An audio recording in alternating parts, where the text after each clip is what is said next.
नमस्कार, मैं doctor Rekha Sharma, senior Ayurvedic consultant अमूल्य हर्ब्स की तरफ से आप सभी का स्वागत करती हूँ। जैसा कि हमारी कोशिश रहती है कि आप लोगों तक बहुत ज्यादा से ज्यादा हम सर्विसेज प्रोवाइड कर सकें, ज्यादा से ज्यादा आप लोगों की डिजीज को क्योर कर सकें, कैसे बिना नुकसान पहुंचाए अपने शरीर को आप बीमारियों से निजात पा सकें। हमारी यही कोशिश रहती है कि हम आप लोगों तक वो सेवाएं दे सकें जो और जगह पे आपको अवेलेबल नहीं होती।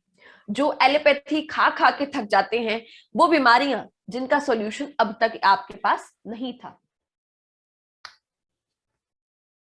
ये मेरे हाथ में है ड्राई च्यवनप्राश। देखिए सर, ये इसकी फॉर्म में आता है ड्राई च्यवनप्राश। ड्राई च्यवनप्राश में ऐसा क्या है, सबसे पहले मैं इसको खोलना चाहूंगी। ये ऐसे ही हमें मिला है और इसके इंग्रेडिएंट्स के पीछे लिखे हैं, यूज लिखा है, और ये ग्रैन्यूल्स की फॉर्म में है। मैं शायद आप लोगों को दिखा पाऊं, एक बिल्कुल सूखा है, ग्रैन्यूल्स है, जिसको हम दाने भी कह सकते हैं, छोटे छोटे दाने हैं। इसको कैसे यूज करना है, जब भी डॉक्टर बताएगा किस टाइम कितना, पहले यूज बताऊंगी। आपने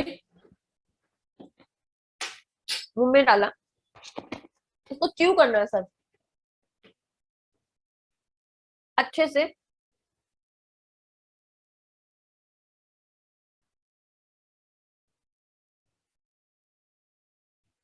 थोड़ा टाइम टेकन है, क्यों? क्योंकि इसमें ग्रैन्यूल्स हैं, पाउडर नहीं है, दाने हैं, तो बहुत अच्छे से च्यू करना है।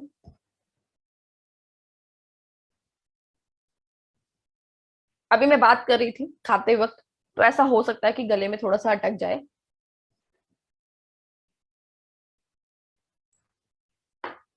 वैसे मैं ये कहूंगी पानी ना पिए इसके साथ, क्योंकि इसमें ग्रेन्यूल्स हैं। आप बहुत अच्छे से चबाएं, हर एक दाना इसका बहुत अच्छे से चबाएं। तो आपको ये बात भी नोट करनी है कि ये ग्रेन्यूल्स की फॉर्म में है। ये चबा चबा कर पेशेंट लेंगे, पहली चीज।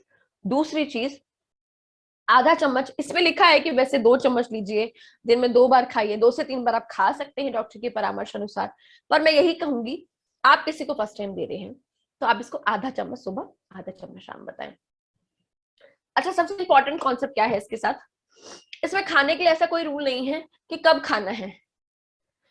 विदाउट अ डाउट कि बहुत अच्छी मेडिसिन है।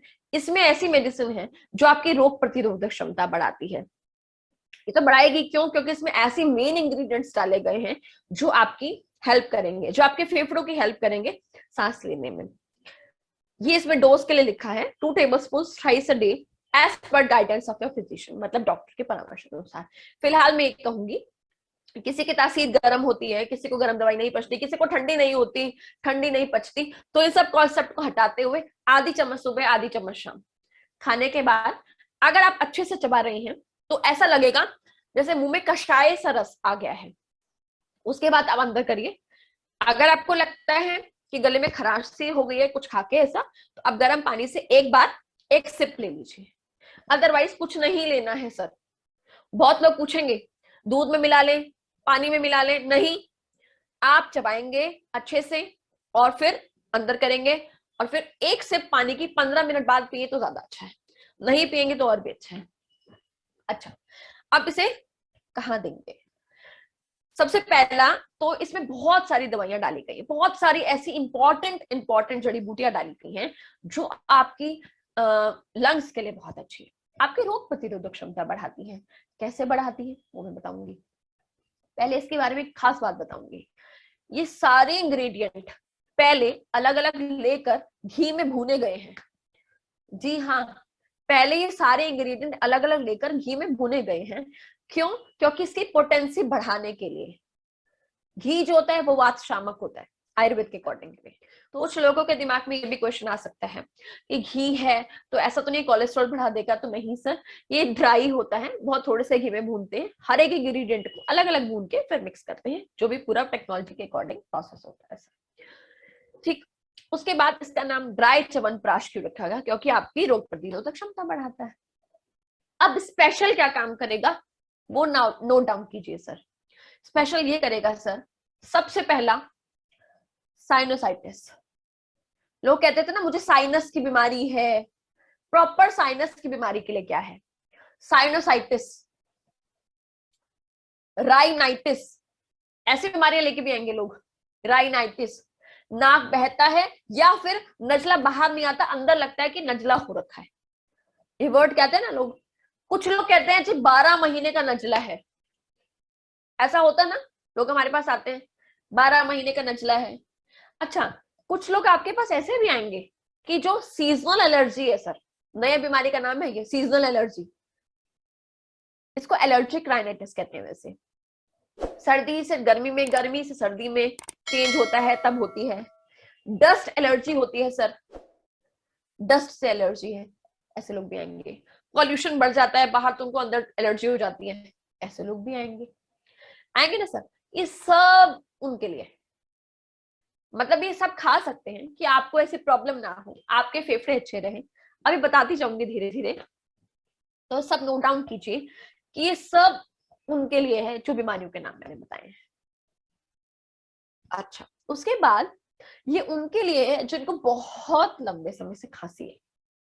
जी हाँ, बहुत लंबे समय की खांसी, क्रॉनिक कफ कहते हैं जिनको, क्रॉनिक कफ, बहुत लंबे समय की खांसी अगर किसी को है तो आप ये च्यवनप्राश देंगे, साथ में आप फाइटर ड्रॉप्स भी देते हैं, वो भी ज्यादा अच्छा है। फिर आपको और कोई दवाई देने की जरूरत नहीं पड़ेगी, क्योंकि कंप्लीट पैकेज हो जाता है। ठीक, तो लंबे समय तक की खांसी के लिए आप ये दे सकते हैं। दूसरा, आपने बहुत बार हमें कहा था कि डॉक्टर साहब हमारे पास टीबी के लिए कोई इलाज नहीं है। बहुत ध्यान से सुनिएगा, टीबी के लिए कोई इलाज नहीं था। अब मैं ये नहीं कह रही हूँ अकेला टीबी में ये देना है सर, नहीं, जो सरकारी में, सरकारी अस्पताल में डॉट्स का ट्रीटमेंट चलता है सर, डॉट्स का पूरा एंटीबायोटिक का कोर्स होता है 6 महीने का और 9 महीने का। तो उस बीमारी पे हमारे पास कोई भी प्रोडक्ट नहीं होता था कि आप साथ में दे दीजिए। अब मैं ये कह रही हूँ, अगर किसी व्यक्ति को टीबी है, डॉट्स का ट्रीटमेंट तो वो लेगा ही लेगा सर, 6 से 9 महीने ट्रीटमेंट लेना बहुत जरूरी है। लेकिन आप साथ में ये ड्राई च्यवनप्राश दे सकते हैं।